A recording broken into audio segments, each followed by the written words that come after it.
Baik, kita akan cek apa aja kelengkapan dari satu unit Vlog 3 series. Kita langsung buka. Ini merupakan kelengkapan standar. Jadi yang pertama itu di sini ada unit transmitter. Jadi Vlog itu secara umum terbagi menjadi dua bagian besar, yaitu satu transmitter,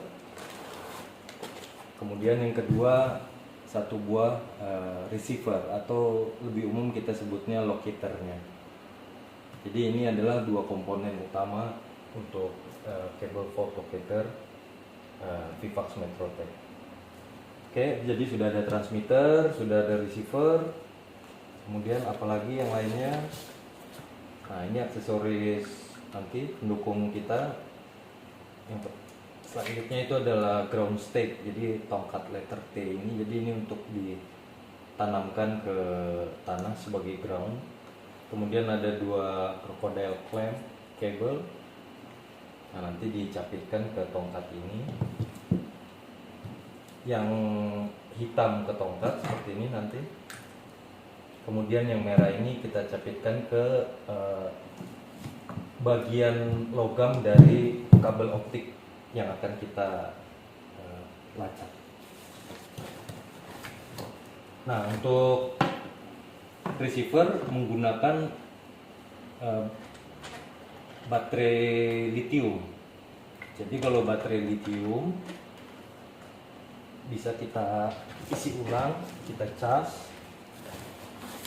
Nah, kelengkapan selanjutnya adalah charger untuk receiver, kemudian lengkap dengan kabel powernya. Tapi di sisi lain untuk keadaan emergency sudah disediakan juga satu baterai holder berisi 6 buah baterai ukuran seperti ukuran baterai jam dinding, 6 buah. Jadi kita bisa pasang nanti di receivernya untuk menggantikan baterai lithium yang dayanya sudah habis. Nah, untuk transmitter sendiri menggunakan, kita buka seperti ini. Nah, seperti ini. Jadi ada 8 buah baterai tipe D cell, 8 buah. Namun untuk permintaan tertentu penggunaan baterai D cell ini bisa digantikan dengan baterai lithium juga. Jadi artinya nanti transmitter ini dapat diisi ulang atau dicas ulang dengan menggunakan charger seperti ini. Oke, kemudian kelengkapan lainnya itu ada kabel USB.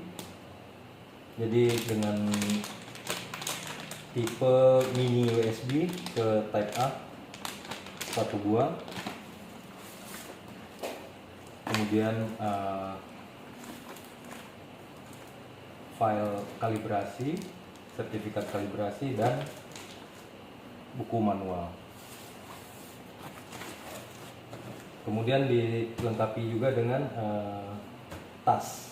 Jadi untuk penyimpanan, untuk mobilisasi alat, kita bisa gunakan tas ini. Oke, sudah tidak ada lagi.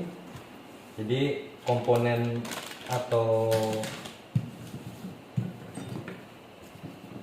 kelengkapan standar dari sebuah Vlog 3 ini seperti ini. Transmitter, receiver, kemudian crocodile clamp dengan tongkat T ini, ground stake, charger untuk receiver, baterai holder, kemudian kabel USB untuk memindahkan data yang diambil di lapangan dari receiver ke PC. Oke, selamat siang teman-teman. Kali ini kita akan masuk ke pengaplikasian Vivax Metrotech ini di lapangan. Jadi saya akan coba sedikit simulasikan dengan di sini ada gelaran Ini saya gelar drop core di sini sampai ke sana. Ya. Tapi ini sifatnya kabel di atas tanah, tidak di tanah. Jadi kabel drop core ini saya gelar untuk sebagai perwakilan aja kabel yang akan kita trace. Nah, yang pertama kita pastikan dulu bahwa kabel yang kita lacak ini tergrounded atau dihubungkan groundingnya di kedua sisi, baik di ujung sana maupun di ujung sini. Asumsi saya sekarang kita berada di manhole, ujung bukaan, di mana biasanya kalau di manhole itu suka ada selekan kabel seperti ini. Nah, nanti sisi tembaganya ini kita bisa akses, baik itu bisa kita kupas itu, atau seling ini sudah terkonek ke busbar kecil di dalam closure atau apalah. Kalau dia tidak terkoneksi berarti kita kupas, kalau dia terkoneksi berarti kita cukup capitkan capit buaya ini ke bautnya gitu. Nah, misalnya dalam asumsi ini kita capitkan seperti ini, artinya selingnya saya kupas. Oke. Nah, ini bentangan, ini selekan kabel, kemudian ini kabel akan ditarik ke arah sana. Nah, jadi yang pertama kita masuk dulu ke unit transmitternya di sini. Nah, yang pertama itu kita ambil kabel connectionnya ini. Yang merah itu nanti akan menuju kabel optik. Yang hitam ini akan kita hubungkan ke ground stake atau tongkat T, tongkat grounding. Nah, ini kita connect sini.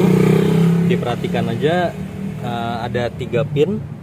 Seperti ini juga 3 pin, tinggal kita sesuaikan lubangnya. Oke, sudah masuk. Nah, yang merah tadi sudah kita hubungkan ke kabel optik. Kemudian yang hitam ini kita akan hubungkan ke ground stake. Nah, di sini saya hubungkan ke tanah. Jadi ini kita capit di tongkatnya, kemudian tongkatnya kita masukkan ke dalam tanah. Nah, untuk kondisi tanah yang baik itu adalah tanah yang basah minimal lembab. Jadi untuk meningkatkan besar arus yang dapat di-generate oleh transmitter. Oke. Nah, untuk posisi ground stake ini sendiri kita usahakan berada pada sudut 90 derajat terhadap transmitter. Nah, jadi transmitternya di sini, kemudian ground stake-nya di sini. Jadi 90 derajat. Pertanyaannya bagaimana kalau tidak bisa 90 derajat?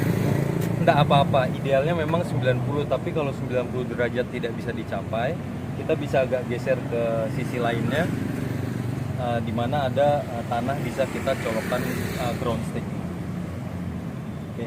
Panjang kabel connection lead ini 1,5 meter, jadi artinya 1,5 meter ini jarak standar minimal sejauh mana ground stake itu kita bisa pasang dari transmitter, yaitu minimal 1,5 meter.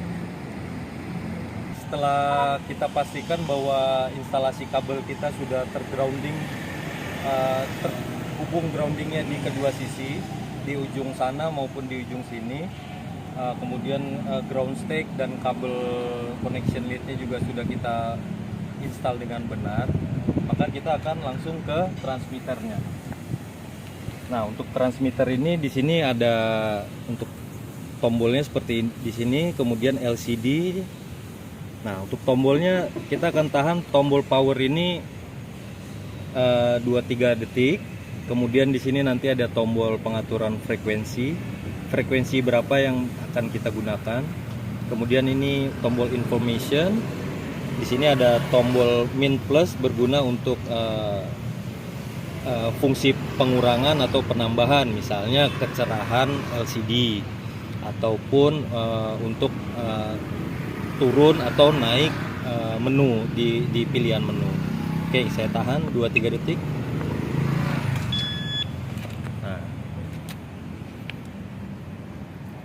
Nah, yang harus kita lakukan di transmitter ini adalah menyesuaikan frekuensi yang akan kita gunakan.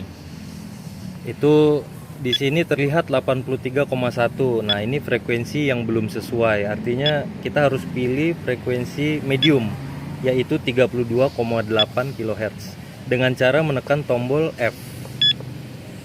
Kita pencet secara berulang sampai kita 32,8 kHz.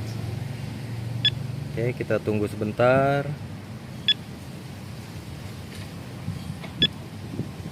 Nah, jika instalasi grounding kita semua terkoneksi dengan baik, termasuk ground stick, maka di layar LCD akan ditampilkan berapa besar arus dalam satuan miliampere yang bisa di-generate ke kabel optik yang akan kita trace.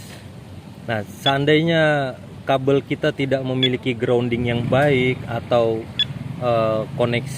kabel connection lead kita ini kita menghubungkannya misalnya di warna yang salah. Nah, di sini akan muncul 0 miliampere saja, artinya tidak ada arus yang tergenerate. Nah, sampai di sini kita sudah melakukan hal yang benar untuk instalasinya ditandai dengan muncul 25 miliampere di display. Oke, kita juga sudah pilih frekuensi yang kita gunakan 32,8 kHz. Oke, selanjutnya kita sudah selesai dengan transmitter. Kemudian instalasinya juga sudah oke.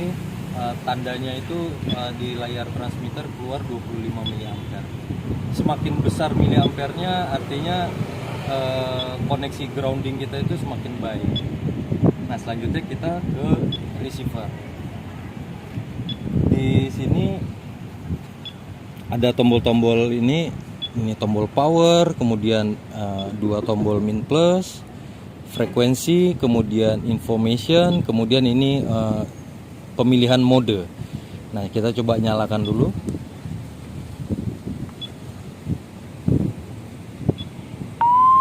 Nah, seperti ini. Jadi yang harus kita lakukan di receiver sekarang atau locator, pertama kita harus pilih modenya dulu. Misalnya di sini nanti ada terlihat mode yang kita pilih. Terlihat ini seperti puncak bukit. Ini adalah mode peak. Seperti gambar gunung, kita bisa mengubahnya di tombol ini. Nah, ini peak dengan panah atau directed peak. Ini adalah 0, mode 0 disimbolkan dengan lembah. Oke. Nah, untuk pelacakan kabel kita gunakan mode peak atau peak dengan panah, directed peak. Nah, yang pertama yang harus kita lakukan adalah yang pertama tadi memilih mode, kemudian yang kedua kita menyesuaikan frekuensi sesuai dengan frekuensi transmitter. Nah, jadi kalau saya ganti frekuensinya, locator dan transmitter dalam posisi yang dekat, cuman tidak bisa berkomunikasi. Jikalau frekuensinya match sama, nah baru dia bisa ngobrol berdua, karena frekuensinya sama-sama 32,8 kHz. Kita sudah sampai di langkah kedua untuk locator. Kita sudah yang pertama tadi set modenya peak, kemudian kita sudah set frekuensinya 32,8. Oke. Jadi sekali lagi saya infokan bahwa kalau kita untuk melacak kabel, kita harus menggunakan mode peak seperti ini. Tidak bisa mode 0. 0 itu yang gambarnya lembah. Nah, tidak bisa. Kita harus gunakan peak seperti ini. Baik. Di tampilan ini saya mau sampaikan bahwa untuk di LCD kita bisa lihat ini icon untuk mode. Kemudian di sini adalah pembacaan besar arus. Kemudian di sini ada pembacaan kedalaman. Nah, besar arus dan kedalaman ini sifatnya merupakan continuous reading. Jadi pembacaan yang terus berlanjut seiring dengan pergerakan locator. Kemudian di sini ada frekuensi, di sini ada level baterai, kemudian di sini ada ukuran volume. Nah, nanti kalau locator ini juga bisa di pair atau dipasangkan dengan GPS. Nanti ada lambang location di sini, jadi keluar nanti kita dapat informasi lintang bujurnya seperti itu. Kemudian ada icon Bluetooth seperti itu. Nah, di sini ada angka di tengah ini merupakan representasi atau perwakilan dari bar di sini. Saya mau kasih lihat seperti ini. Nah, jadi seiring bar itu bertambah, nilainya berapa ditunjukkan oleh digit yang di atas ini. Jadi kalau di posisi ini artinya bar ini berada di posisi kira-kira 80, 79 seperti itu. Oke. Nah, kemudian di sini ada angka yang memiliki satuan dB. Nah, pada dasarnya locator ini merupakan antena. Jadi di sisi sini antena, di sisi sini antena.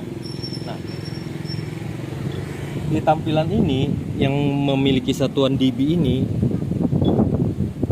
artinya ini merupakan angka sensitivitas daripada antena yang di dalam locator ini. Seperti itu. Nah, oke, kita tadi sudah sampai poin kedua. Setelah poin pertama itu mode, kemudian frekuensi. Nah, sekarang kita masuk ke sensitivitas. Sebelum kita melakukan pelacakan kabel, maka kita harus mengatur dulu sensitivitas locator ini. Jadi kita juga tidak menginginkan locator ini menjadi terlalu sensitif.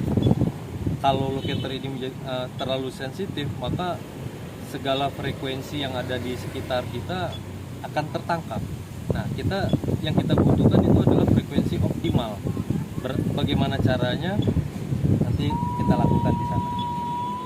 Untuk mengatur sensitivitas locator, kita tidak bisa berada berdekatan dengan transmitter.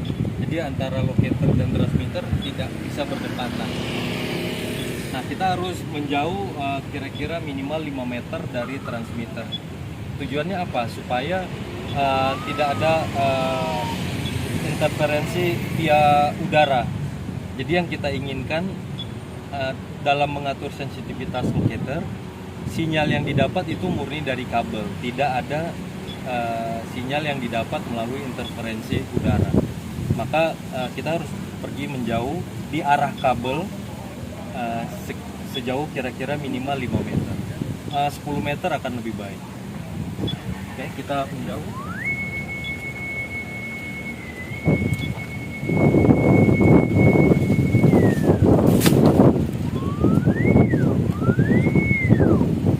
Baik.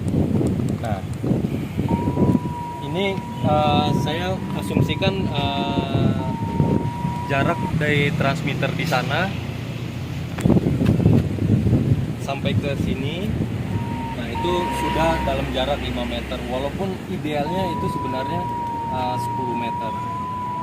Jadi dengan jarak 10 meter itu dipastikan bahwa antara transmitter dan locator tidak ngobrol melalui udara. Nah, caranya adalah,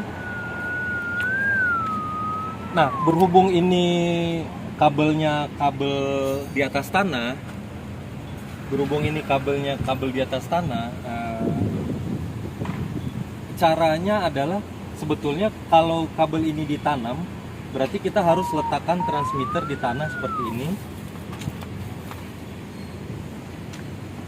Kemudian nanti kita akan tekan tombol min dan plus, kita kurangi atau kita tambahi seperti terlihat sekarang 45 dB. Oke. Nah, kita akan tambahkan. Nah, asumsinya kabelnya misalnya di bawah tanah, maka kita letakkan locatornya di atas tanah seperti ini mengarah ke transmitter boleh, ataupun menghadap seperti ini juga boleh. Nah, jadi bila boleh ke sana, boleh ke sini, tapi tidak begini. Oke. Nah, jadi berhubung ini kabelnya tidak ditanam, maka saya akan sedikit lakukan angkatan seperti ini. Nah, kemudian yang mau kita peroleh adalah nilai optimal dari sensitivitas antena atau locator. Kita harus posisikan full bar ini dalam keadaan penuh. Maka saya tambah.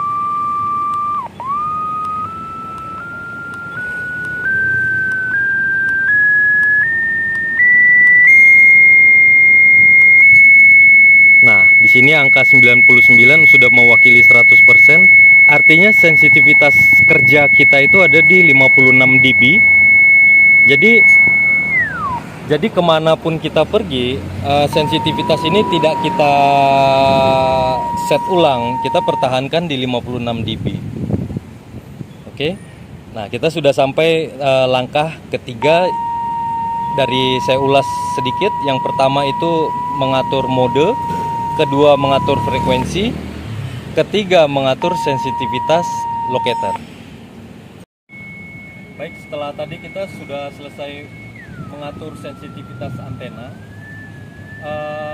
langkah keempat, informasi yang mau saya sampaikan adalah posisi kita memegang locator.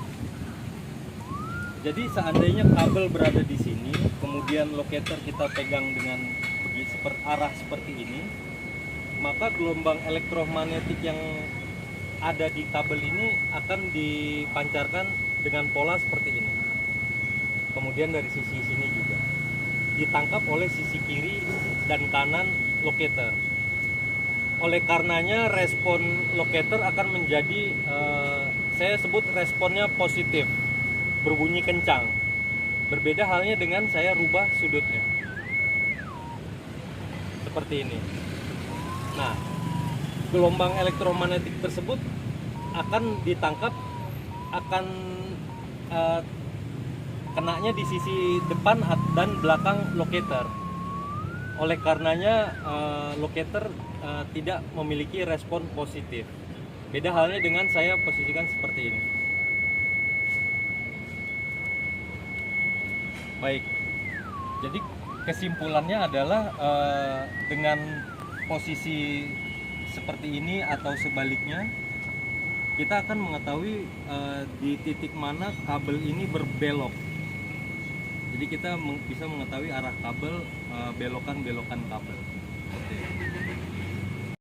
Oke, saya akan coba jalan ke sana sambil melakukan deteksi kabelnya. Nah, coba sebentar ke sini. Nah, pada tampilan ini akan terlihat bahwa kita tepat berada di atas kabel. Ini kabelnya. Nah, kalau kita tepat di atas kabel, lingkaran ini akan. Nah, ini ada indikator. Artinya indikator seperti ini menandakan bahwa kabel itu dangkal. Ini kabel dangkal. Nah, kalau saya angkat lagi, nah, indikator tersebut akan hilang. Nah, kalau kita berada tepat di atas kabel, kompas ini akan memiliki latar belakang berwarna biru seperti ini. Artinya confirm kabel itu tepat di bawah kita. Nah, jika dua panah ini menyala bersamaan, kiri dan kanan nyala bersamaan, itu menandakan bahwa lebih mengkonfirmasi bahwa benar kabel tersebut tepat di bawah, seperti itu. Oke, jadi saya coba ini.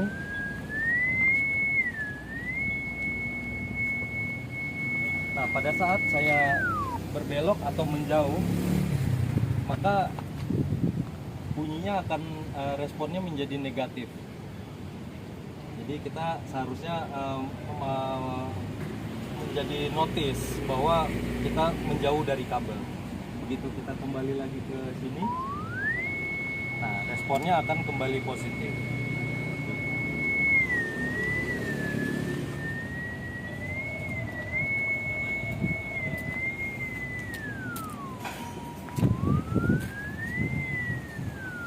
Nah, jika pada satu titik tertentu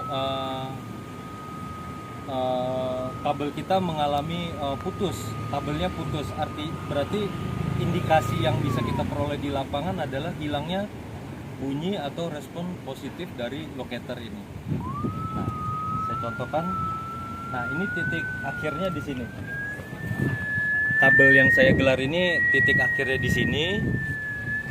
Nah, jika kabel ini kita asumsikan putus, artinya begitu saya lewat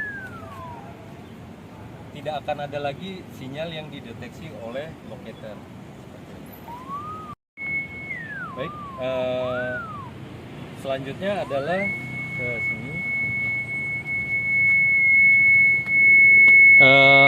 Selanjutnya depth reading. Depth reading itu artinya seberapa jauh kabel ini ditanam, seberapa dalam. Nah, di sini ada pembacaannya. Nah, ini saya angkat lagi, saya angkat. Nah, terlihat di display ataupun di audible-nya bunyinya melemah. Jadi memang ada pengaruhnya. Jadi semakin dalam atau semakin dangkal kabel, kita akan cepat meresponnya seperti ini. Seperti ini contohnya di display ditampilkan kurang lebih 25 cm. Nah, artinya setinggi ini 25 cm.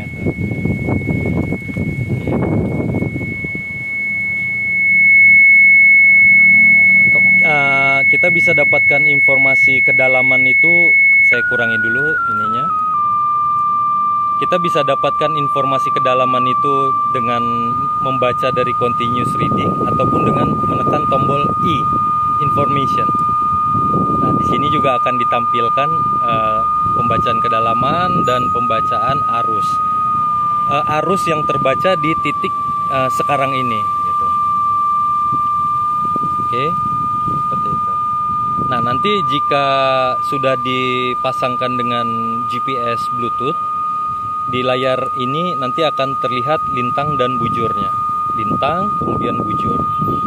Di mana informasi-informasi keseluruhan ini nanti akan tersimpan ke dalam log file secara otomatis. Adapun jika kita ingin mengambil atau menyimpan data titik pelacakan kita, maka yang harus kita lakukan pertama adalah dengan seperti ini. Saya asumsikan bahwa kabel berada tepat di bawah ini, maka yang harus kita lakukan adalah meletakkan locator di tanah. Oke. Kemudian kita tekan tombol I, kemudian tekan tombol plus. I, kemudian plus.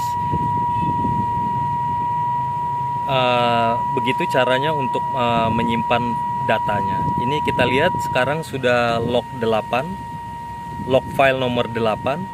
Nah, ini akan coba saya simpan dengan menekan I dan plus, I dan plus. Nah, otomatis log filenya akan bertambah menjadi log file nomor 9. Jadi artinya data pelacakan kita di titik ini sudah tersimpan di memori internal locator. Yang kemudian nantinya dengan menggunakan kabel USB kita bisa transfer ke PC ataupun ke laptop